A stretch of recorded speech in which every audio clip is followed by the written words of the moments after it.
Welcome to the Transforming Healthcare Coaching Podcast, where we're all about helping healthcare professionals like you create positive change at work, at home, and everywhere in between. Happy New Year, everybody, again. And we're going to continue, the last of our series now on goal achieving, as goals are such an important thing with coaching, but also with the New Year's, and oftentimes requires a lot of reinforcement to begin achieving them. And so for today, we're going to talk about keeping New Year's goals. And I'm joined by Amy today. Hi, Amy. How are you doing? I'm good. Happy New Year. Happy New Year. You and I both are recovering from some colds, as most people are today, with all the norovirus going around, COVID, flu, just regular common colds, mycoplasma. I say we spread our love over the holidays and we spread our germs too. Oh, yes, we definitely do. I just hope we can create a system where people who are sick don't have to go to work. So, Amy, I'm curious, as we start this episode, what kind of distinguishes, from your experience, healthcare professionals who maintain their New Year's resolutions from those who maybe abandoned them earlier in the year? You know, that's a really good question. And this has been coming up a lot recently with some people I've been working with. And, healthcare workers, we're talking about very resilient, very strong, very smart people. And so they kind of know what goals are. They know what SMART goals are. They know what they're supposed to do. I'm finding really taking a step back and saying, stop with what you just put down as your goals and really think about it. Really be honest with yourself and really get clear on what you really want or need, or what is that real, I find that when people do something, they want to change something, there's like this tension that builds up inside of them. And paying attention to that and really identifying, wait, it's not just that I want to get in shape or lose pounds. It's like, why do you want to do that? Right. Really step back and ask yourself these questions. Be honest with yourself. And I find when people do that, and then they follow a certain formula with that, which takes some time, they can get more motivated. Doesn't mean it's going to be easy, but somehow there's more connection to really fulfilling those goals. And that's when they care more about keeping at it. I really like that step back, bigger picture that I think a lot of people forget to do. I find that people just roll over their goals from the following year, lose weight, become more physically fit, eat better, whatever it may be. And I find that the thought process from what I've experienced with my clients is like, okay, well, this year I'm going to make it happen. It's just the same one that rolled over, but now I'm more committed to it. You get that kind of burst of energy as the reflections of December occur. New Year starts. I just had some champagne to toast the new year. And it's like, no, it's going to happen this year. But then you're right. A lot of them don't happen. So for a lot of people, the people who abandon them, I find it's just that reason. They haven't taken that step back to say, is this what I honestly really wanted? And then what was the why behind it? Why do you want to get physically fit? So I'll give two examples. One could go across the board anywhere. Okay, so one person said, oh, I want to get a treadmill. I want to work out. I want to do this. And it was like, okay, well, why do you want to do that? And they were like, yeah, it usually just sits in the corner and it has laundry on it drying. I don't use it after I make my goals, and I'm supposed to work out, so I think I should. So that's what I say, but I never do it. So I was like, well, why do you want to get in shape? What is it that you really want? And this person, after going back and forth, was like, I really want to see my kids grow up, and I want to know my grandchildren, and I want to really be there for them. And of course, not die of a heart attack or whatever it is that people think happening to them. And that became the person's motivator when they thought about getting up and getting on that treadmill was, I want to be there and watch my grandkids grow up and thrive. And that made all the difference in the world for that person. What a shift. Like just having your understanding. Yeah. Just like, well, yeah, I want to be physically fit. Right. But not tie in the value behind it. And Griselda and I did a talk last week on kind of achieving New Year's goals. And that was one of them it follows on to this talk is like having what are the values attached to that goal and the why.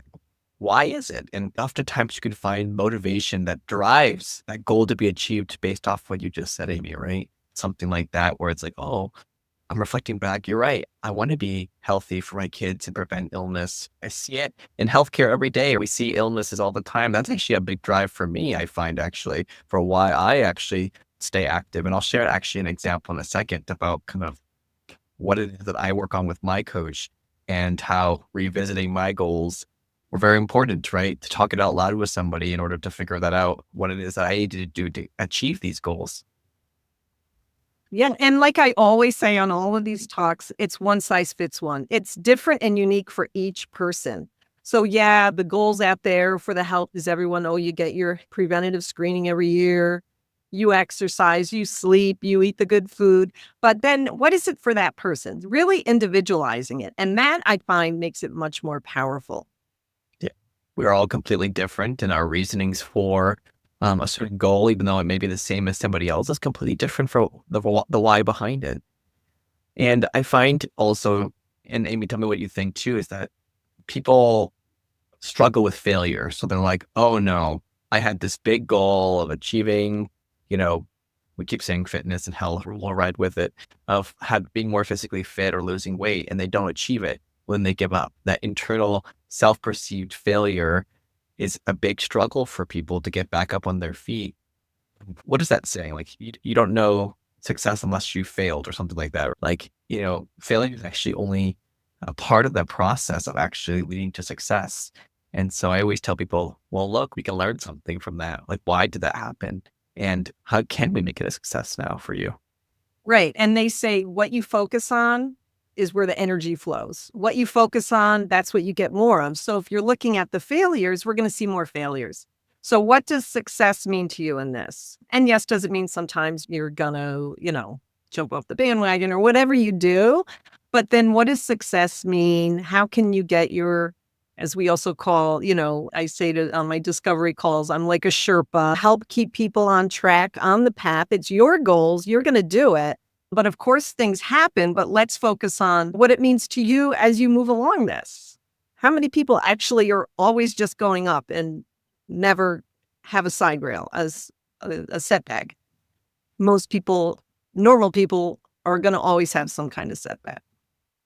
So now that I'm a coach and I work with a coach, I kind of dive into a little bit more complex things for myself that I never really thought to really address. It's always been on my kind of wheel of life, that's something I want to work on, and one was spirituality. And I never really had a good definition. I wasn't very religious. I grew up Catholic, but that kind of dissipated when I was young. So I didn't have some kind of connection to faith so spirituality was the way to go for me. And it took a lot of time with my coach to figure out that spirituality to me meant peace, right? And I'm always working on several different goals at once. I'm sure you can relate to that. I have business goals, I have personal goals, I have career goals. There's just so many different things that I'm working on. And I enjoy it because I really enjoy kind of making these steps. And one of the ones with this piece was like, well, how can I build peace into my daily routine? And I think a lot of healthcare professionals can relate is that many of us are working shift work or our work schedules are not consistent. We're on call. So to have a daily routine is like so difficult.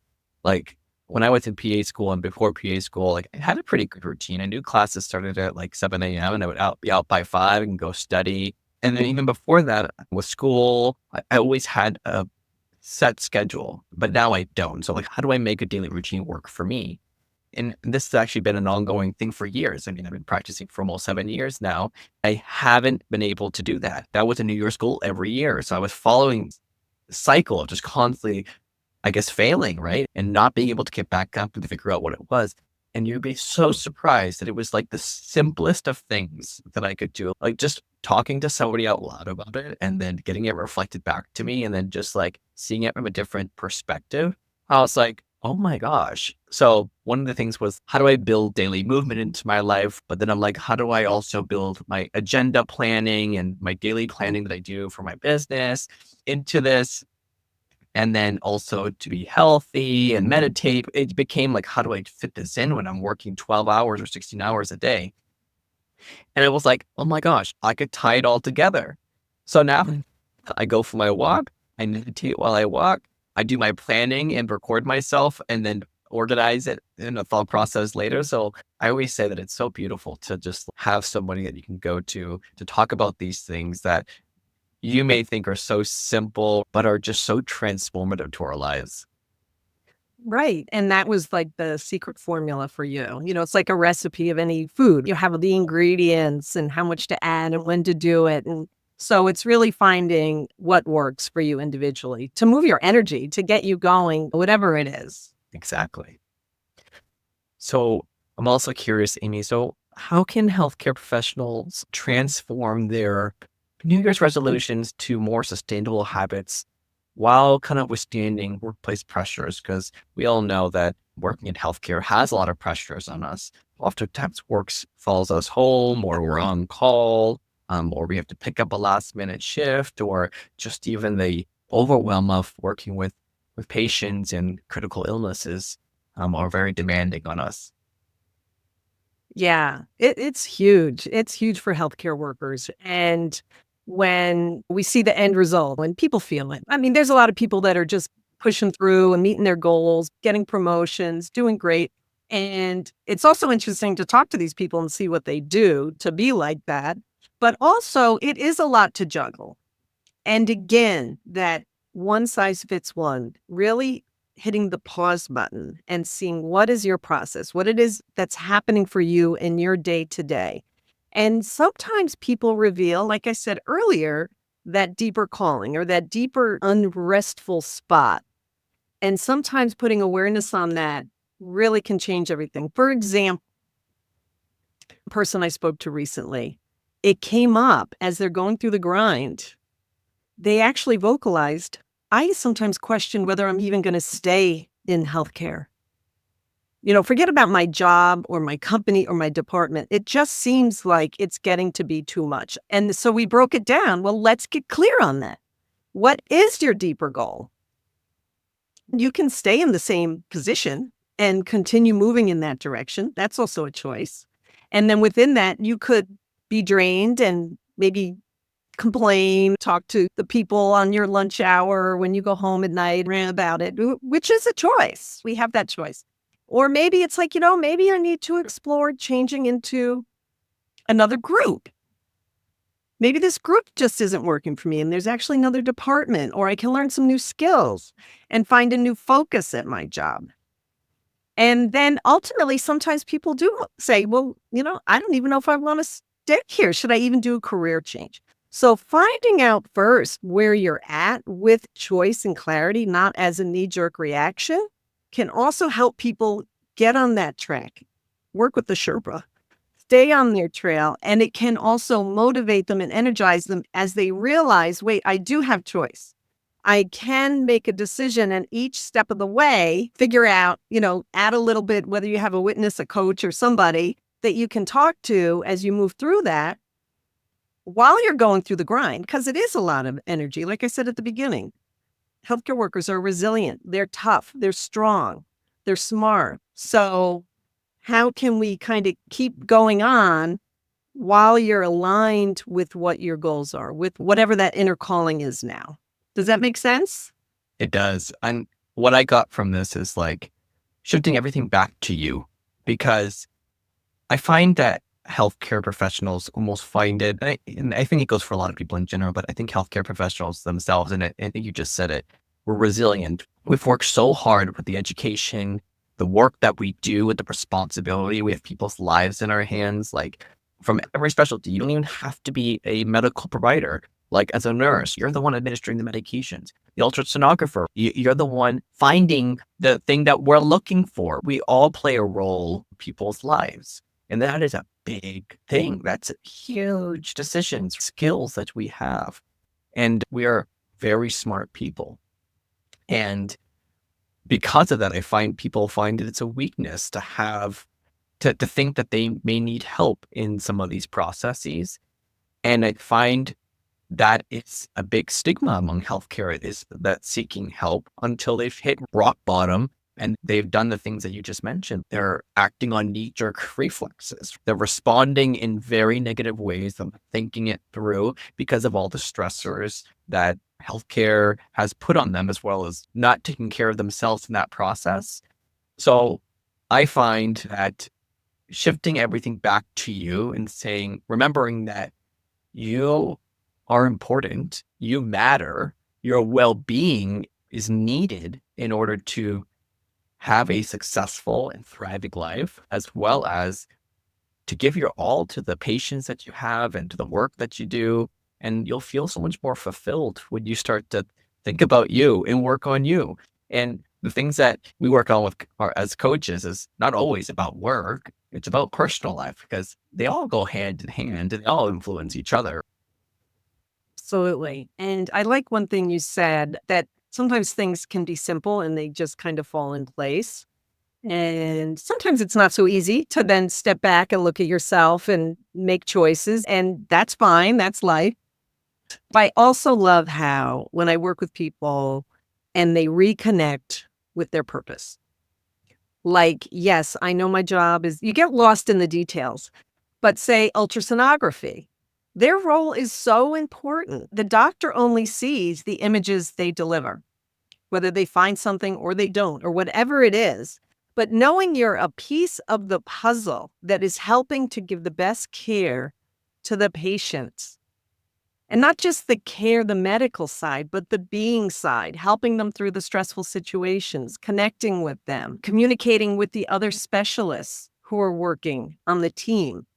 And it is a team effort. Medical is a team joint effort. And being a part of that team and inspiring, whatever your role is. And it really is, you're each a piece of the puzzle putting into this commitment to the care of the patient. This is kind of outside the talk that we're doing today, Amy, but one of the things that's just even saying that out loud actually is very motivating to me, because I'd work in the emergency room with everybody from X-ray techs, CT techs, ultrasonographers, to don't very often see the radiologist, but radiologists and surgeons, all specialists and then nurse registration. It's teaching me here to be more connected and to value that team environment a little bit more. And I guess a challenge to myself and actually a new goal for me. And it's something I've thought about, but obviously getting much more attention now through this kind of reflection here, is to connect more with my team, the ultrasonographers that you don't see very often. But I should hop over to their office and be more intentional, say hello. I'm the provider, order the million DVT ultrasounds. And just, make joke with it. And I think every specialty has their little tease and stereotypes of each other. And it would be good to break some of that stuff and just remember the purpose that we all are aligned with. Yeah, we're all just people. Yeah. Unique specialties that we've spent so much time and energy and money putting into, right, for our careers. Exactly. So I'm curious, what kind of accountability systems work best for healthcare professionals trying to maintain their resolutions both personally and professionally? Well, there's always self-accountability. And of course, to your team and also in your personal life, it all kind of ties together. You know what you've set out to do. You know what your job is. Like we say, we know you're smart. So how do you reach your accountability? Again, everyone is different. So find out what works for you that will help you meet your tasks, meet your deadlines, meet your schedule when you do have to work an overnight shift. Like, have things in place. I would say it's like a plan A, B, and C. Kind of have ideas for all different scenarios and see how you can still get your needs met, meet your goals, and also take care of the people around you. Because you have responsibilities. Everyone has their own responsibilities. So I know it's kind of a vague answer, but again, it really depends on the person and what works for them to hit their own accountability. Yeah, and I think accountability is different in different circumstances as well. And I could tell you, for example, for myself, I'm very accountable for myself about things that I'm going to do for both our business together, Amy, as well as my clinical work and a lot of the tasks that I have around my house. I found that I'm not very accountable to my personal goals. And that is why I invested in this coaching journey. And even as a coach, I thought that I'd be able to do a lot of this myself. I'd be able to keep myself more accountable to these personal goals. And it was still a struggle. There's something about meeting with my coach. And even though a coach is not supposed to be your accountability factor, we always try and push it back to the client, to the person, because we want them to have sustainable changes that they can make, even when we're not around. And I find that knowing that I'm meeting with my coach every other week, and then I'm saying I'm going to do something, I'm like, oh, I got to do it. I agree. Saying it out loud, having a witness is a huge difference. And you asked about accountability and how that works for healthcare workers. They're givers, they're compassionate, and they like to have a knee-jerk reaction. And our instinct and what fulfills us is to take care of other people. So like you said, you do your work, you do your tasks, you have your clients, you make your appointments, you have your accountability coach. But when it comes to, wait a minute, I have a blind spot with this one area. Maybe I'm not being as accountable. Like I leave my things to last, and they're the ones that get pushed aside. So what I do is I now create time on my calendar, and I call it my tiger time. So I block certain segments on my calendar where I know I'm going to spend time on those things that I usually just let slide. And I have a list that I keep up of what to do during those times. So I keep an ongoing list of things that I want to do during my tiger time that I know are things that I will do once I sit down to do them, but I have to create the structure. So that's what I found worked for me to keep track my goals of the things that I would sometimes let slide. So I now put them in their own bucket, and I have a list, and I keep at it. That's amazing. And I love how you had mentioned the whole caregiver aspect. And I think we forget that. I find that a lot of healthcare professionals get a little cold over some time. Like, yeah, I've heard that enough. I help other people.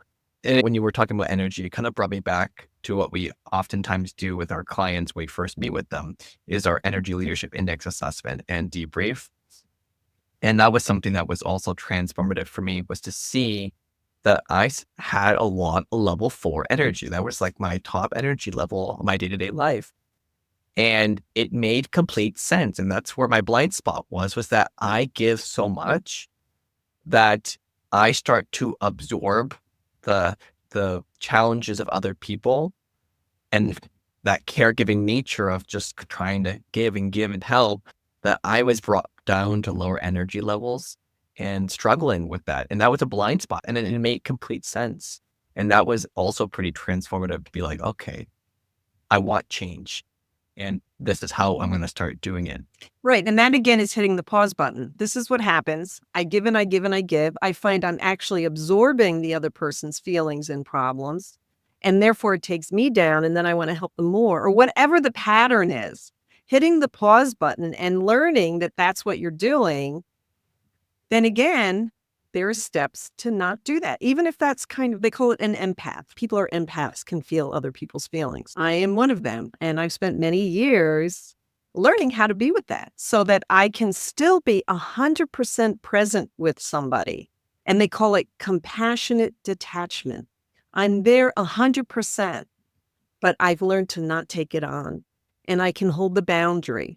And not only is that helpful for the person to be validated and acknowledged, because I can go there with them, and then I'm okay at the end of the session or the conversation, because I know I haven't absorbed it.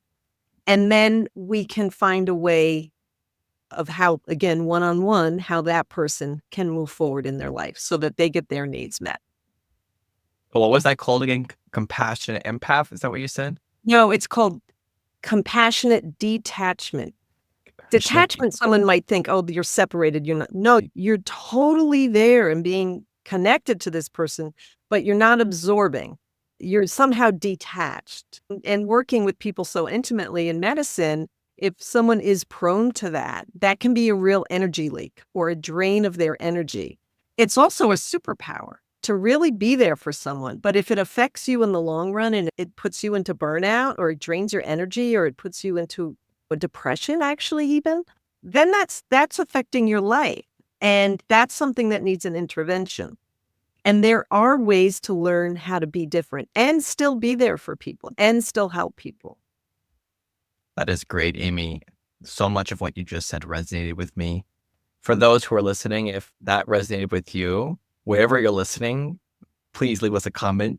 Compassionate detachment. And then there will be a future episode hosted by Amy so that we can learn more about how to be compassionate and detached. It's how I'll say it. And I think that would be incredible. And from what you just said, I think that I can relate to it. And that's something I'm going to talk to my coach next time about. Thank you, Amy, for sharing that. Great.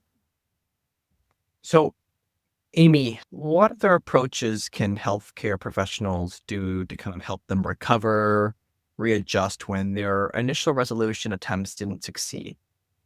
Well, stay connected to your goal. It's so important to not give up on that and revisit what your goals were. Again, think deeper. Why do I want that?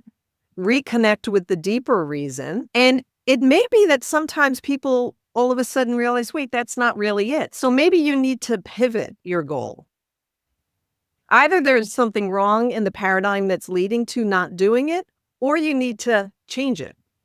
Maybe it needs to be redirected to something that's more aligned with what you want to move towards. And that's okay. That's not giving up on it. It means, wait, I was headed in this direction and I realize now I need to go to this other new place. And then that can reignite that inner motivation as well, because now it's more aligned with you. It feels like, yes, this is the thing that I really need to put my effort into.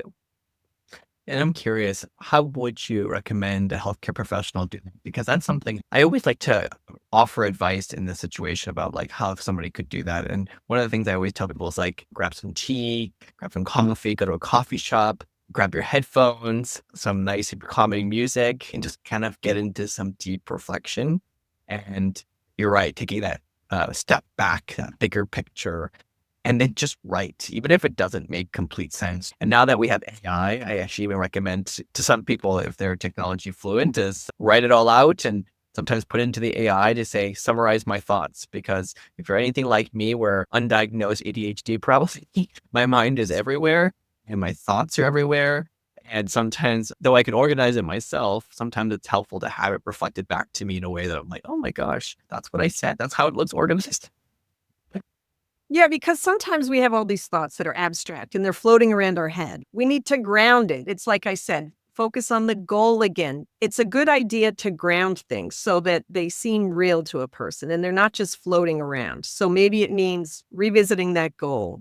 Maybe it means writing everything down till you get clarity. The AI is a great idea. I do that work with the people a lot. We rebrand themselves, or we talk about what their mission is and how they do their work. And we go through this exercise and we brainstorm. And then I kind of spit out what all their words they told me into a description of themselves and how they do their job. They're like, oh my God. This last lady was like, I'm 55 years old and I just learned what I do. Like, how did you? But to have that reflection and to be able to put it into tangible, and I know that's what works for me, tangible, meaningful, whether it's words or actions or goals, it just helps people be able to focus and put one foot in front of the other.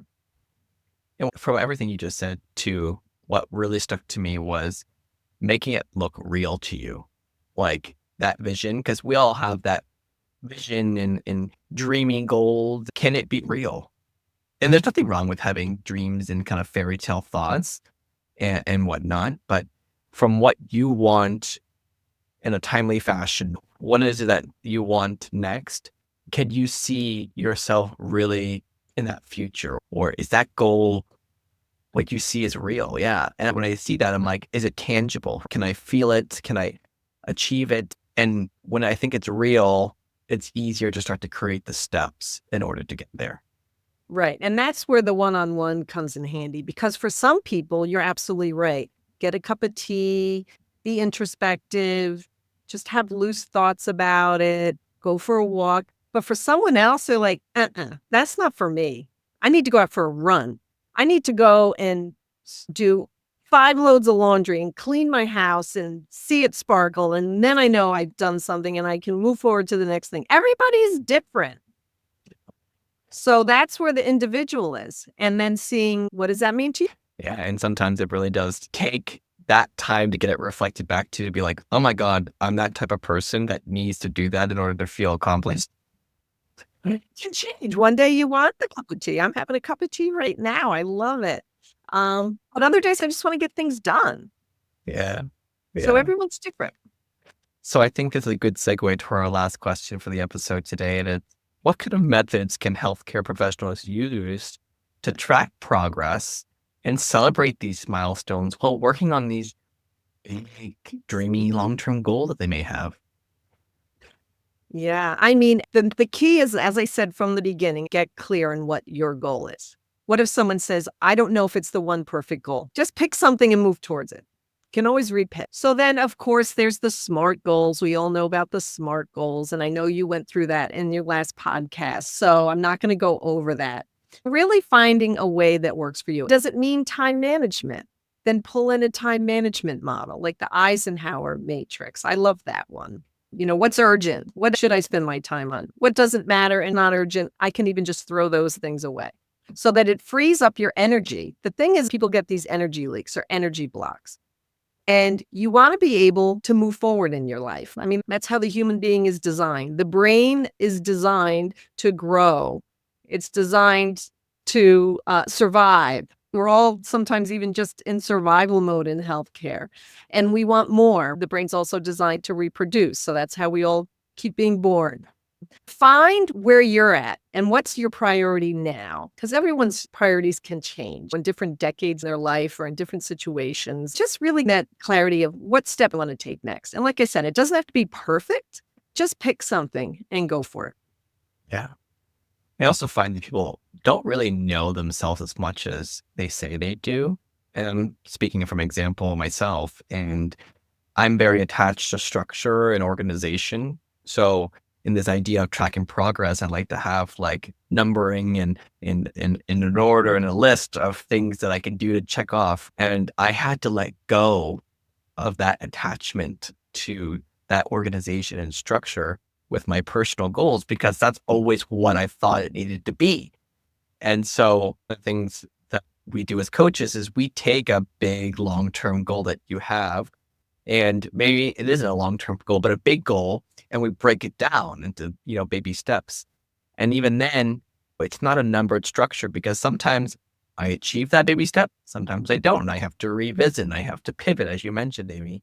And so for me, how I track my progress is when that baby step that I dissected and created gets achieved. And then it's awesome with my coach and even with my partner, like, wow, I did that. And when I get celebrated, it becomes more sustainable, because I'm like, oh my gosh, the reward's there.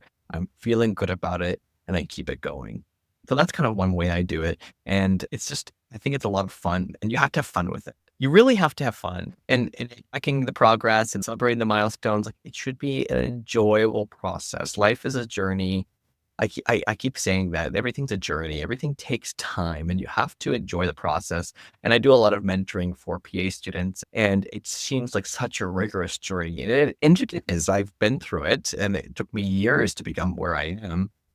And there's always challenges at each step, from, applying to PA school, to being in PA school, to starting off as a new graduate PA, to being a full-time practicing PA. And they each have their challenges.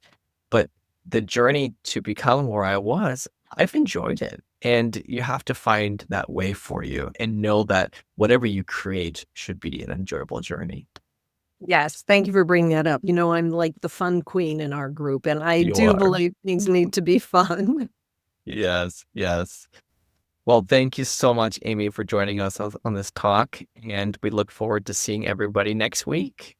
Yes, thanks for having me. This was an enjoyable conversation, Klaus. Thank you. Thanks so much for listening. If you found value in today's episode, please subscribe and share with a colleague who would benefit. Together, we can transform healthcare one person at a time. Find us anywhere you find your podcasts. Ready to take your healthcare leadership journey to the next level? Book a discovery call free at transforminghealthcarecoaching.com to explore our personalized coaching packages designed specifically for healthcare professionals like you.